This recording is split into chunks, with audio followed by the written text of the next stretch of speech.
No lo tengo claro, un podcast donde pensar está bien, pero preguntar está mejor. Con Izaskun Barba y Julen Perales.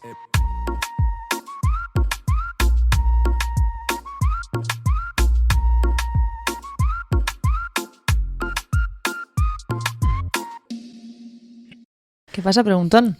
No. ¿Vas a ser tu preguntón o no? No. ¿Yo otra vez? Sí. Ah. ¿No? Eso quedamos. Ah, no sé. Vale.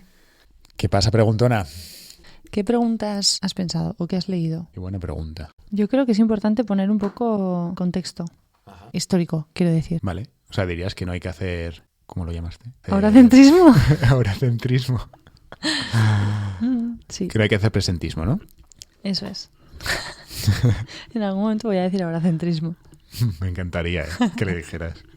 El objetivo principal es no hacer presentismo, que es no juzgar los eventos históricos desde nuestra mentalidad de hoy. Eso a mí me encantaría, encantaría. Porque siempre que escucho sobre cosas históricas, tiendo a imaginármelo desde cómo vivimos hoy y creo que se veían las cosas de forma muy diferente. Eso de mi parte. ¿De tu parte qué? A mí me gustaría acabar con un tema, una reflexión. Me gustaría hilar la brujería con las fake news de hoy en día. Como con estas modas de ir en contra de cierta gente o ciertas dinámicas o ciertos gustos, ¿sabes? ¿Te refieres como en contra de lo diferente? Sí, también en cómo se propaga algo así, ¿sabes? Porque al final se propagó como una enfermedad. El miedo a que tu vecina o vecino fuera brujo. ¿Sabes a lo que me refiero? Sí, total.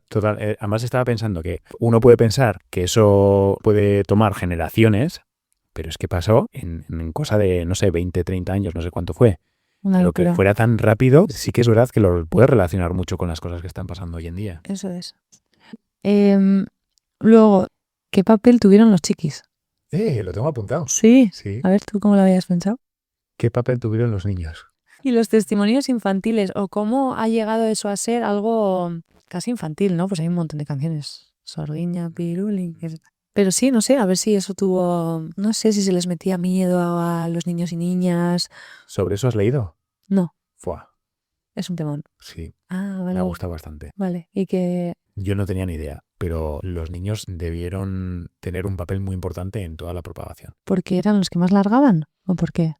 Porque los niños nunca mienten.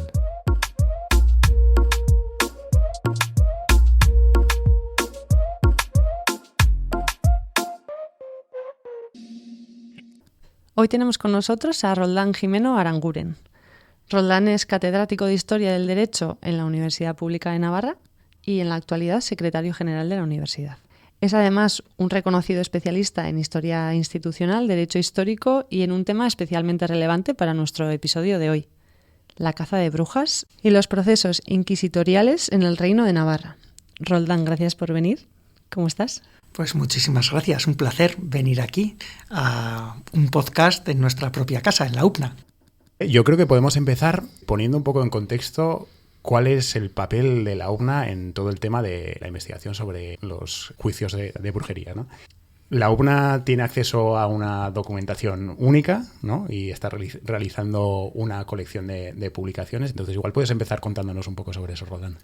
Bueno, Navarra es singular en todo el mundo por el estudio de la brujería, porque aquí tenemos el célebre caso de las brujas de Zugarramurdi. Es un caso muy mediático entonces, en 1610, pero fue el caso que descubrió al mundo, y empezando por la Inquisición, que esto de las brujas era mentira, ¿no? ¿En qué sentido? En el sentido de que dijeron, bueno, pues no hay mujeres que se suben una escoba y vuelan, que se convierten en gatos negros, etcétera, ¿no? Entonces, 10 años después de aquello, tras una investigación que desarrolló la propia Inquisición, se dictó el edicto de silencio, que se llama, y desde entonces se prohibió hablar de brujas. En cualquier caso, esa importancia histórica ha hecho que Navarra haya sido el centro de investigación preferencial para los grandes estudiosos de la brujería y de la Inquisición. Inquisición. Y esto hizo que el gran especialista en brujería, el mayor especialista del siglo XX, Gustav Henningsen, un danés, que pues investigó, por supuesto, también el fenómeno de las brujas de Zugarramurdi, donó su archivo personal a la UBNA. Fue una satisfacción enorme para nosotros, ¿no?, recibir la donación del máximo especialista, y nos hemos convertido, gracias a este fondo documental, pues en una especie de epicentro de la investigación en temas de brujería. Y luego dio la casualidad también que el libro más valioso que tenemos en la biblioteca es el auto de fe de 1610, en el que se juzgaron precisamente a las brujas de Zugarramurdi y Baztán. Y realmente estamos muy orgullosos de la difusión que está teniendo, esta divulgación que estamos haciendo a través, en este caso, de la colección Henningsen. Por ejemplo, en la última Feria del Libro de Madrid, pues los libros que más se vendieron en el stand de Revium fueron los de la colección Henningsen de la UBNA. Sí. Vamos, que está yendo súper bien la difusión. Es un tema, además, que, siendo desde luego de Navarra, yo me acuerdo de ir de pequeña a las cuevas, ¿no?, de Zugarramurdi. Sí. Yo creo que es algo habitual, ¿no? Sí, además es un tema a nivel mundial, entonces me parece muy curioso que ¿no?, la brujería está en todo el mundo, pero que Navarra sea referente en la investigación en este tema, ¿no? Total. Y a su vez, escucho hablar del tema y desde luego la brujería, las brujas, hablando en femenino, que luego entraremos un poco a debatir igual o preguntar sobre ello, me viene a la cabeza la primera pregunta: ¿qué es una bruja realmente, no? ¿O qué era? Porque hablas de una idea que tenían en aquella época de lo que era una bruja, pero luego se desmintió. ¿Podríamos definirlo? ¿Es algo que se puede definir? Sí, la verdad es que parece una pregunta fácil, pero es difícil, ¿no? Esto es como preguntar ¿qué son los Reyes Magos?, ¿no? Puedes responder ¿son los padres?, o puedes responder ¿quiénes eran los Reyes Magos en ese imaginario?, ¿no? Pues con las brujas nos pasa algo parecido, ¿no? Porque una bruja, un brujo no existió, es mentira. Como he dicho antes, ¿no?, una mujer no se convertía en un gato negro que salía corriendo o que salía por una chimenea volando en una escoba e iba volando a un aquelarre, ¿no? Evidentemente, desde la Ilustración, afortunadamente, sabemos lo que es la razón y lo que pues no lo es, ¿no?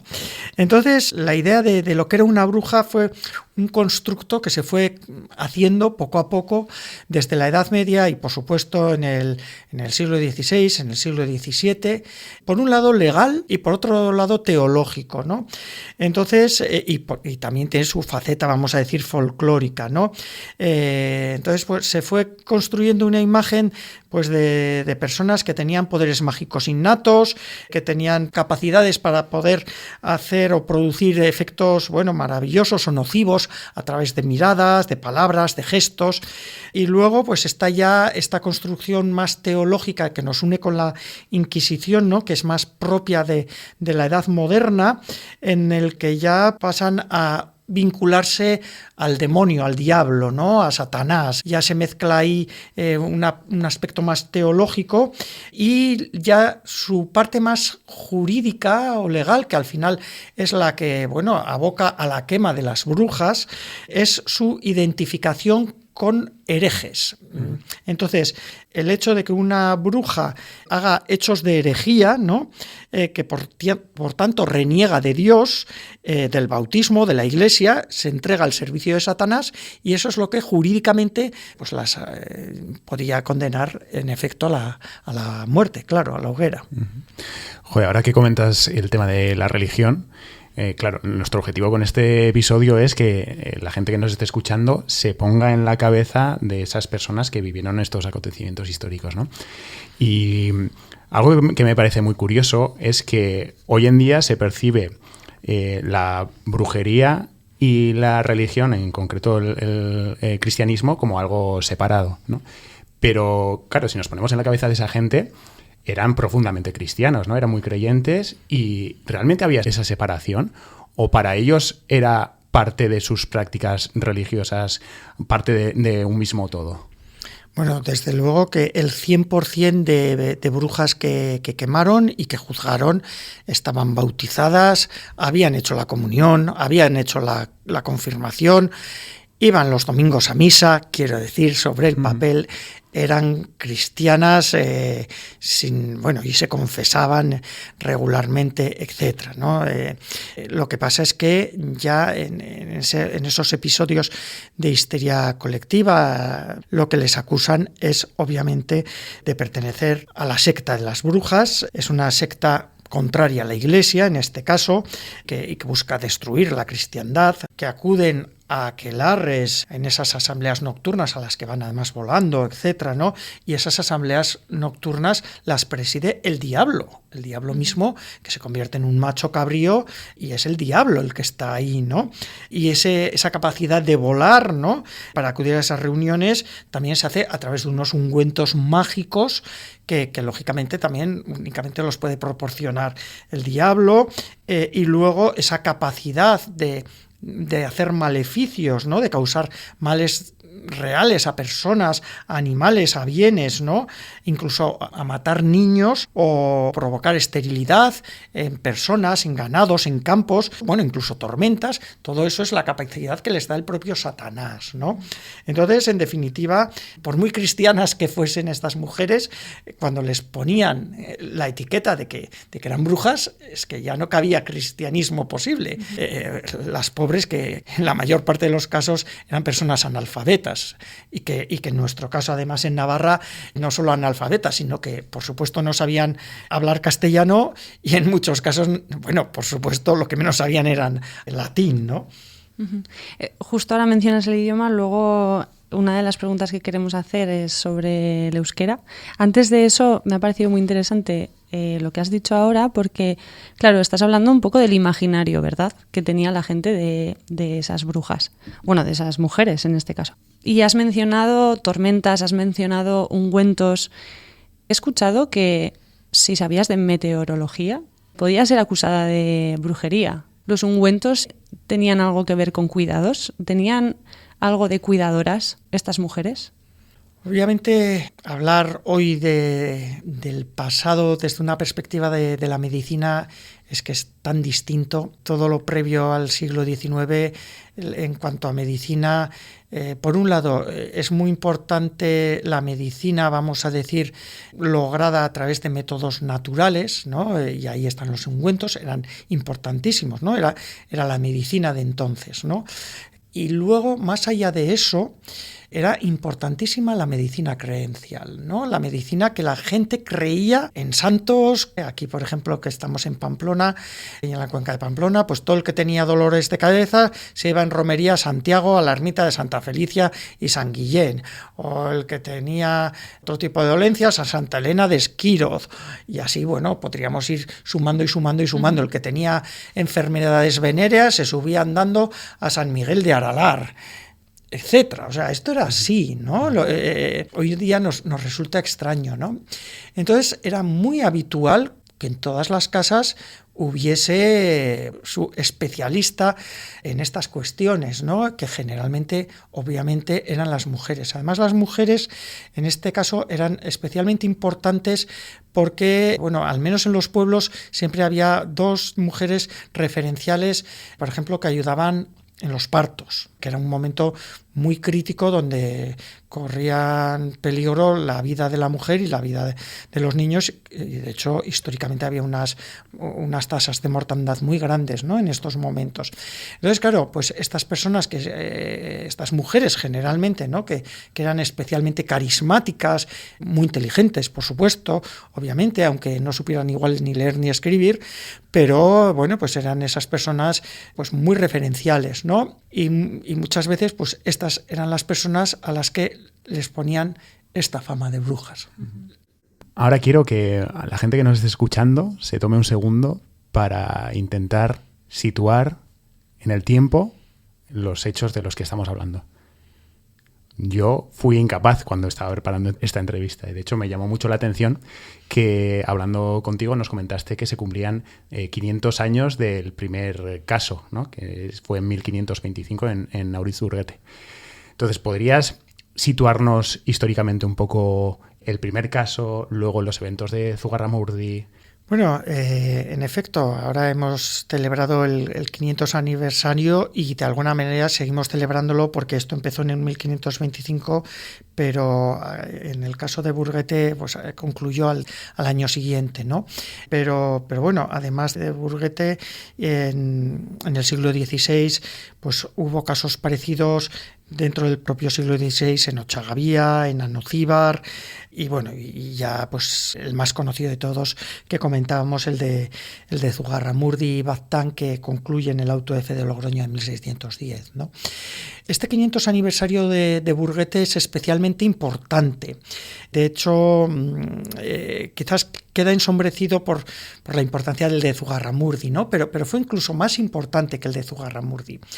¿Por qué? Primero, porque quien actuó no fue la Inquisición, sino que fue, en este caso, los tribunales del Reino de Navarra. Y se saldó con 50 personas ejecutadas, asesinadas, quemadas, en un periodo de 5 meses. Esto para una localidad como Burguete y un entorno tan pequeño, os podéis imaginar qué conmoción supuso, ¿no? Realmente fue tremendo, porque además estamos en la situación posterior a la conquista de Navarra, es decir, un momento realmente dramático para Navarra, por razones obvias, y hay un conflicto jurisdiccional, ¿no? El Reino de Navarra todavía quiere mantener en su poder la capacidad de juzgar estas cosas, ¿no?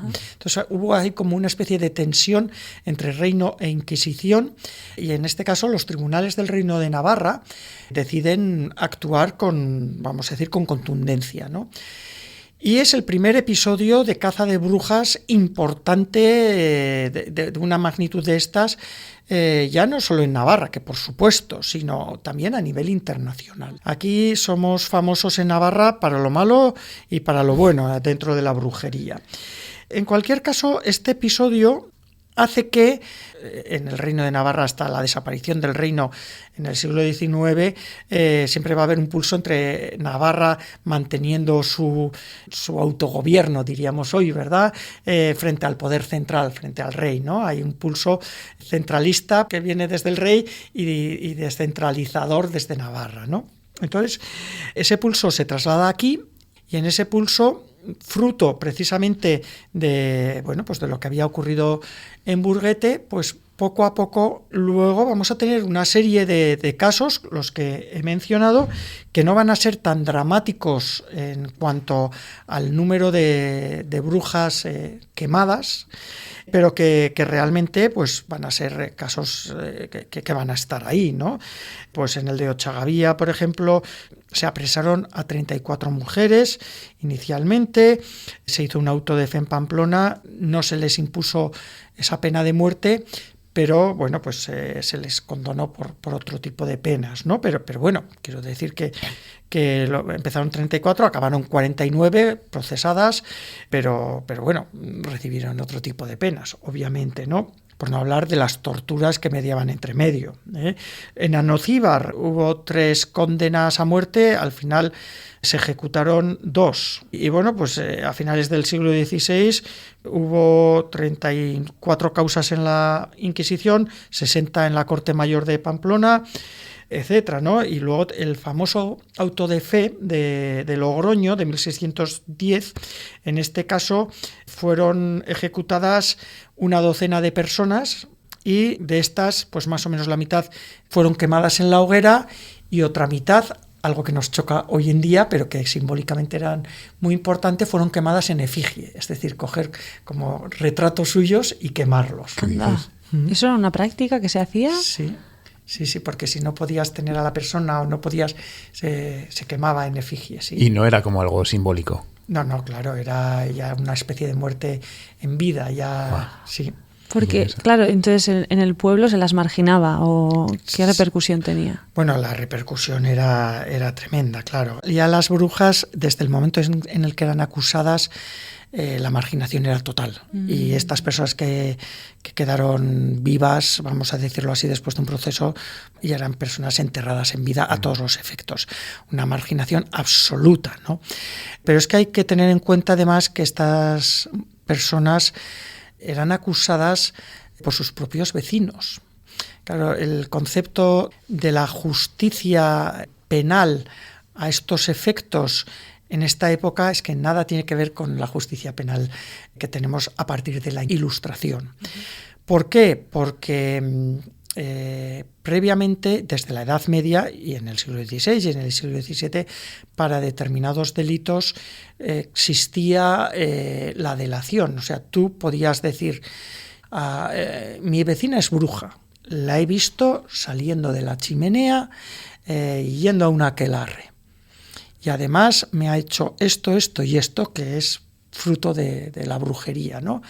Pues ha aparecido mi yegua muerta como con signos de que la han acuchillado y yo vi salir un gato negro que era mi vecina, ¿no? Esto era lo habitual.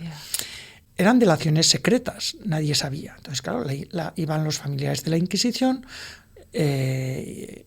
por la persona acusada. La cogían, hablaban con él. Entonces a esa pobre persona la llevaban a la Inquisición o la Corte Mayor o quien fuese, la torturaban claramente, acababa confesando todo lo habido y por haber, confesaba que se había convertido en un gato, que había volado, que había ido a un aquelarre. Y al final, pues era quemada, ¿no? Entonces, así tenemos miles y miles y miles de folios con confesiones de este tipo, ¿no? Entonces, al final, la gente, claro que creía en brujas también. ¿Cómo no va a creer? ¿Y cuál era la motivación para las acusaciones? Porque yo lo pienso ahora, claro, tirando de presentismo. Me imagino cómo serían los pueblos entonces comparado con los de ahora, ¿no? Y entiendo que habría rencillas personales y aprovecharían eso para acusarse. También habría una influencia de ese miedo a no delatar a alguien que sabes que está haciendo ese tipo de prácticas, ¿no? ¿Cuáles eran las motivaciones? Pues las motivaciones eran las que acabas de apuntar, ¿no? Miserias humanas, envidias, todo tipo, ¿no? Todo eso aderezado con una cierta histeria colectiva y falta de cultura, obviamente, muy grande, pero una histeria colectiva evidente, ¿no? De hecho, lo que de alguna manera encendió la luz de alarma dentro de la Inquisición, precisamente tras el auto de fe de Zugarramurdi, ¿no? el de Logroño, fue el ver que muchas de las confesiones de personas que se autoinculpaban como brujas, en un célebre informe que hizo el que se le conoce con el sobrenombre del abogado de las brujas, Salazar y Frías, que era un inquisidor que estuvo por todo el norte de Navarra haciendo encuestas porque veían que aquello pues no era normal, lógicamente.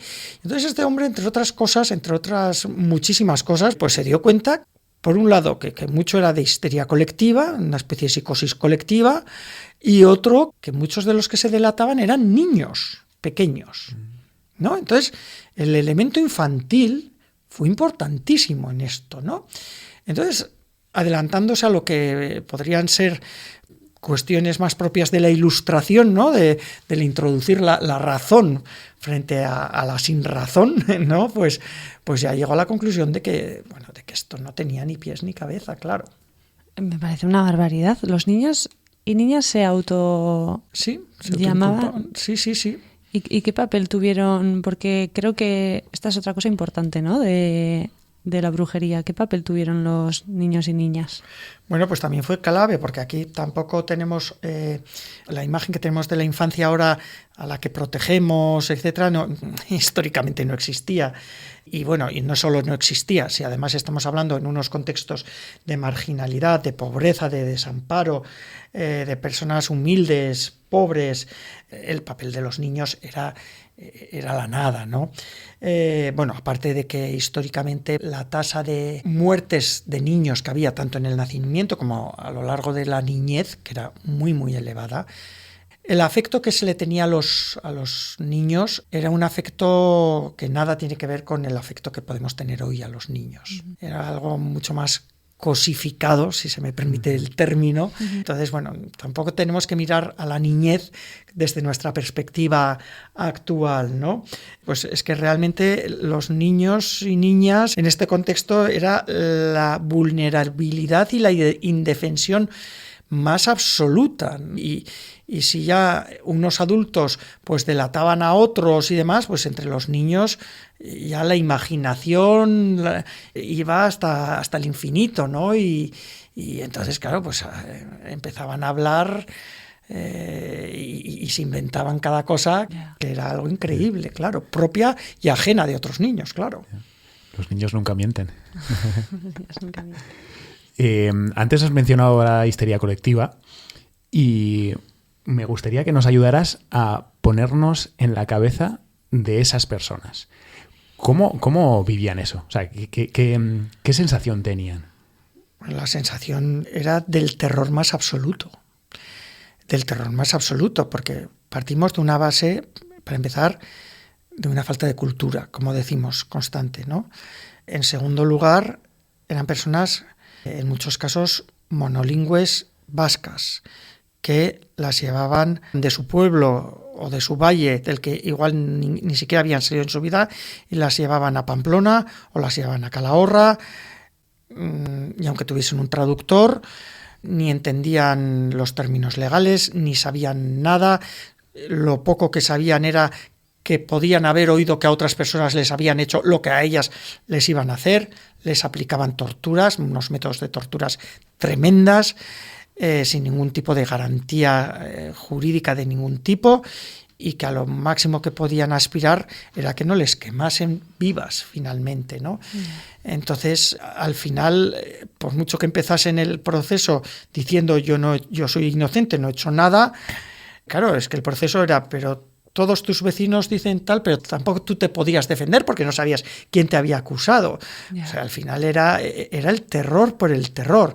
Y además el escarnio era público, porque si te quemaban era un quemarte en un auto de fe ejemplarizante para que todos viesen cómo te estabas quemando, o si no te mataban de esa forma, el escarnio ejemplarizante para el resto de tus conciudadanos pues era evidente, ¿no? Entonces ya quedabas marcado a sangre y fuego para el resto de tus vidas hasta que te murieses, lógicamente.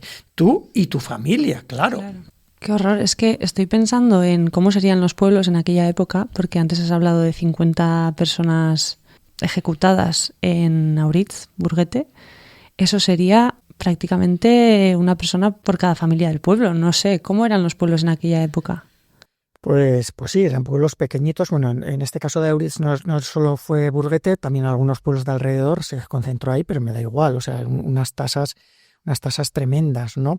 Los pueblos eran unos pueblos ciertamente pequeños. Estamos hablando de una Navarra que no llegaba a 200.000 habitantes ni de lejos. Entonces, de unos pueblos ciertamente muy, muy, muy pequeños, ¿no? Y en el que se conocían todos y en el que, por tanto, realmente pues era algo aterrador, ¿no? Porque, claro, hemos dicho, eran los vecinos, pero también existían rencillas familiares. Y un marido que maltrataba a su mujer lo tenía muy fácil para deshacerse de su mujer. La acusaba directamente, por ejemplo, casos de estos hay, o hermanos entre sí por temas de herencias o por muchas cosas. A ver, lo habitual eran entre vecinos, pero violencia intrafamiliar se daba. O sea, era algo muy cruel, de un terror que es espeluznante, ¿no? Desde nuestros ojos actuales, pero lo era en aquella época. Entonces, al final, la gente vivía cohibida, mirando constantemente lo que hacía el vecino, yendo, por supuesto, a sus deberes religiosos y comulgando y intentando hacer una vida lo más ortodoxa posible, ¿no? Porque a poco que te desviases mínimamente de esa ortodoxia, bueno, te caía todo esto, ¿no? A mí me surge ahora otra pregunta a raíz de ese evento en Auritz, Burguete o sus alrededores. Estaba pensando en si de alguna manera la brujería podía estar relacionada con zonas más aisladas, montañosas, hemos hablado del idioma, pudo tener no solo una consecuencia en cómo esas personas podían comunicarse o no de cara a los juicios, ¿ya? O pudo verse también como una amenaza para ese poder de la Inquisición que perseguía y no entendía las culturas. ¿Me explico? Sí, perfectamente. A ver, yo creo que el elemento en este caso lingüístico del euskera amplificó el fenómeno, pero la brujería no solo se dio en las zonas vascoparlantes, ¿no? En nuestro caso, realmente se dio en todas partes, o al menos queréis en todo el mundo cristiano, ¿no? Y dentro del mundo cristiano, dentro del mundo católico, pues con la Inquisición tal y como la conocemos, ¿no? Históricamente, ¿no? En el mundo protestante tuvo otras características parecidas, pero bueno, en cualquier caso, la brujería se dio en todos los ámbitos de la monarquía universal española. Eso nos lleva a toda América o nos lleva por los dominios de la corona de Aragón pues a Sicilia, ¿no? Digo, el ejemplo de Sicilia por un clima y una realidad cultural muy distinta a la que puede ser cualquiera de nuestros valles norteños, ¿no? Y en Sicilia la Inquisición actuó de una manera muy virulenta, con unos casos de brujería pues relativamente parecidos a estos. Es curioso porque preparando el episodio nosotros estábamos convencidos de que ese componente de aislamiento iba a estar relacionado, pero claro, ahora yo estoy pensando que igual no, como tú comentas, no afectó a la cantidad de casos, pero yo me imagino, cualquiera que haya recorrido las carreteras de Navarra es consciente de lo aislados que están esos pueblos, incluso hoy en día. Me imagino que en su momento estarían muchísimo más aislados. El idioma sería también un componente de aislamiento. Y aunque no hubiera más casos, entiendo que para esa población sería un choque muy grande culturalmente ver a gente que venía de sitios que igual no sabían ni que existían o no tenían esa noción de dónde estaba Logroño, por ejemplo, que viniera esa gente como a, no sé si imponerle sus ideas o lo que fuera, ¿no? Bueno, sí, pero bueno, históricamente el aislamiento no es tan grande como nos puede parecer actualmente, ¿eh? Y menos en sociedades de montaña, donde están muy acostumbrados a pasar al otro lado y que haya intercambios entre... O sea, las montañas históricamente no dividen, sino todo lo contrario, son nexos de unión, son sociedades de montaña en donde los flujos son importantes. Y de hecho, en este episodio de brujería, o en estos episodios de brujería, precisamente se retroalimentaron de manera especial todo lo que estaba pasando concretamente en Baja Navarra y en Labort, en Lapurdi, con lo que estaba pasando al sur. Me da igual en Navarra, en Guipúzcoa y en Vizcaya, sobre todo.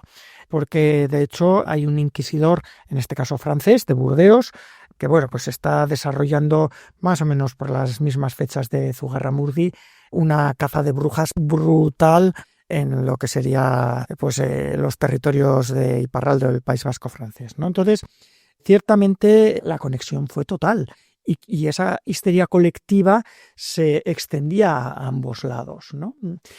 Me estoy acordando precisamente por esta disparidad geográfica, aunque en 1620 se dictó el edicto de silencio y ya no se podía hablar de las brujas, la gente siguió creyendo en brujas. Realmente con las brujas lo que acabó, si se puede decir que ha acabado, porque hay gente que todavía es muy esotérica en estas cuestiones, pero lo que acabó fue la luz eléctrica. Y todavía a principios del siglo XX hubo episodios de brujería en Navarra.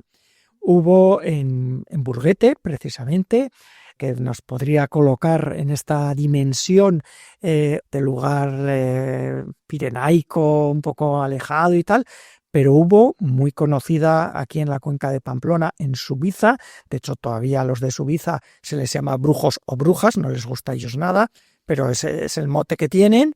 Y hubo en Cortes de Navarra, más o menos por las mismas épocas y con los mismos elementos, ¿no? De mujeres que se convierten en gatos, que arañan, que matan animales, etcétera, etcétera, ¿no?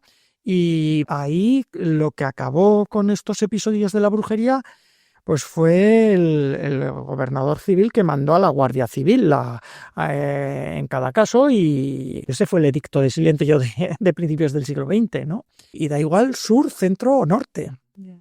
Qué interesante porque, claro, estamos hablando de que algo perduró, ¿no? De aquellos episodios de brujería. Se me plantea la pregunta de si hoy en día también nos queda algo de eso, ¿no? Porque en mi alrededor hay gente que va a brujos y brujas de distintos pueblos de Navarra porque tienen problema de salud. No sé si podemos hablar de que hoy en día sigue habiendo consecuencias. Pues sí, porque paradójicamente, a pesar de que la medicina moderna pues ha avanzado con unos resultados notables, ¿no? Y aquí está nuestra esperanza de vida, pero hay ciertas enfermedades que desgraciadamente hoy en día pues siguen sin tener cura, y ante la desesperación pues la gente pues sigue acudiendo a estos métodos que, bueno, pues popularmente a veces incluso se les llama brujos y brujas, ¿no? Que bueno, no seré yo quien los critique, ni mucho menos, que no soy de esos ámbitos, pero bueno, ciertamente ahí queda. Y es muy ilustrativo que el término popular, yo creo que cada vez está más arrinconado, pero bueno, yo me acuerdo, hace unos años estaba el brujo de Burlada, no hace tantos años, ¿no? Que era una persona que se dedicaba a vender ungüentos y a hacer, bueno, y sí. Hablamos de lo que ha perdurado hasta hoy en día y a mí se me ocurren dos preguntas que están un poco relacionadas, ¿no? ¿Hay parte de esos ritos originales que generaron todos estos episodios o que fueron la excusa para estos episodios que perduran hasta hoy en día? Y ya termino con la segunda pregunta. Hablabas de que eran una cantidad de casos significativos a proporción de la población. ¿Afectó eso a la población actual? O sea, ¿fue suficientemente grande como para que...? Hombre, yo creo que después de tantos siglos ha llovido mucho como para que tengamos descensos demográficos tan acusados fruto de aquello, ¿no? Realmente la respuesta es no, ¿no? Sí que han afectado otros episodios históricos importantes en las demografías locales, como pueden ser, pues, ha podido ser la peste negra, o Lite, por ejemplo, con las pestes de finales de la Edad Media y principios de la Edad Moderna, redujo su población a la mitad y ya no se ha recuperado, ¿no? Pero esto de la brujería, desde luego, no hay que leerlo en ese contexto. Pero sí que se ha mantenido, y de manera muy importante, en el imaginario popular. De aquellos hechos han surgido, bueno, infinidad de leyendas locales, y eso es lo que hoy en día hace que estemos aquí en este programa, ¿no? Esa mentalidad popular que sigue imaginando a las brujas, incluso en la literatura infantil, ¿no?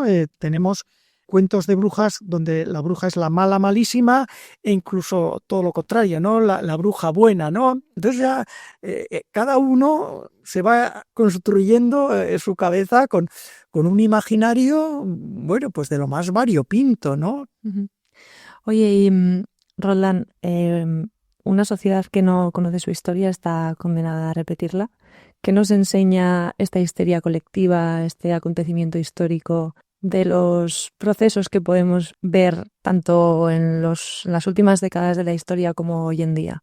Estoy pensando en rumores, en bulos, cómo se difunden. Pues realmente este es uno de los ejemplos, ¿no? Ejemplos más sangrantes que ha tenido la historia de una fake news, podríamos decir hoy, ¿verdad? Que bueno, pues es tan evidente que todo era mentira, ¿no? Pero es tan sumamente evidente, ¿no? Que lo que de una mentira tan fácilmente probable, ¿no?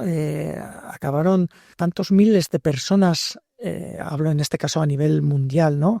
Muertas, torturadas, desde la mentira más absoluta, ¿no?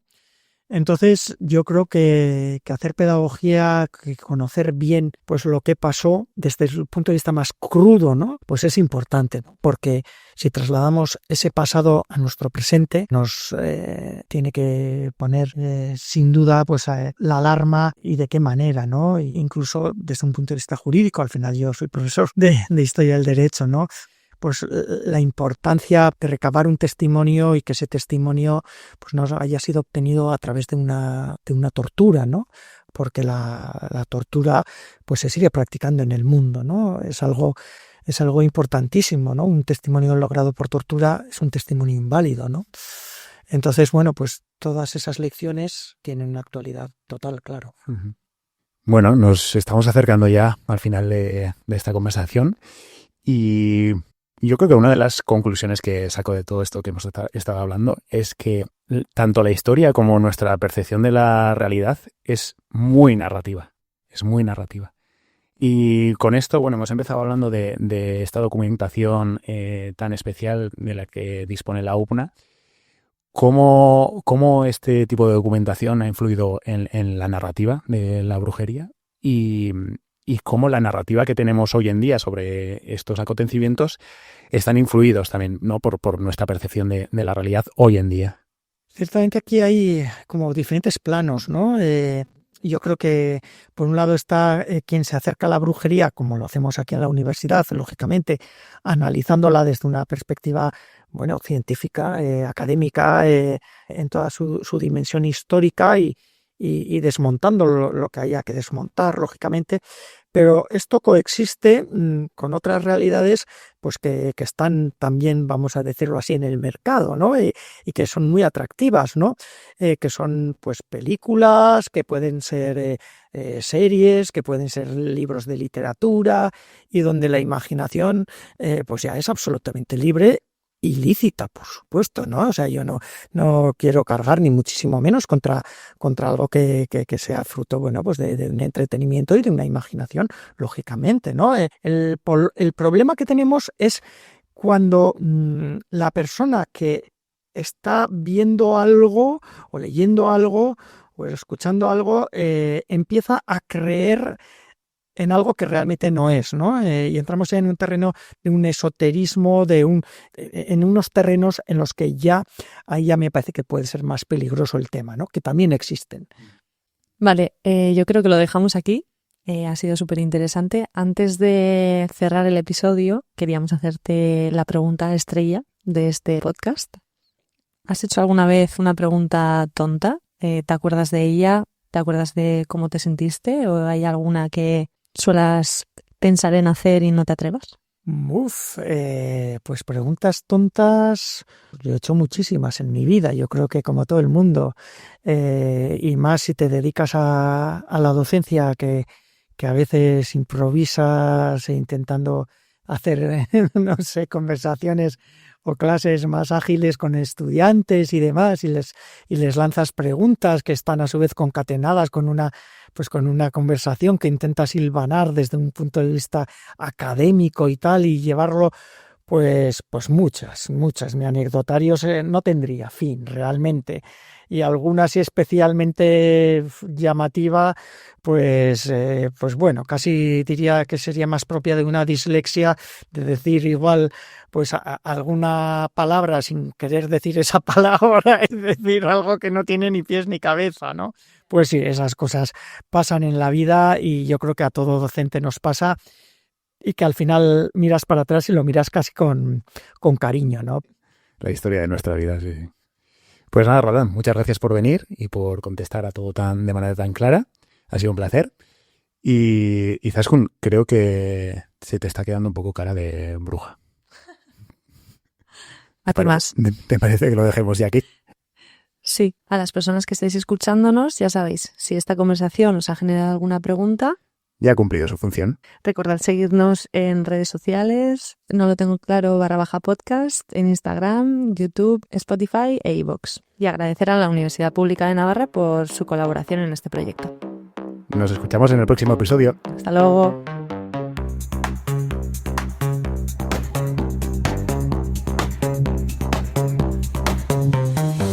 De repente te sientes rara, que la maruja te ha mirado mal y te han llamado oradora en el portal, te están vigilando.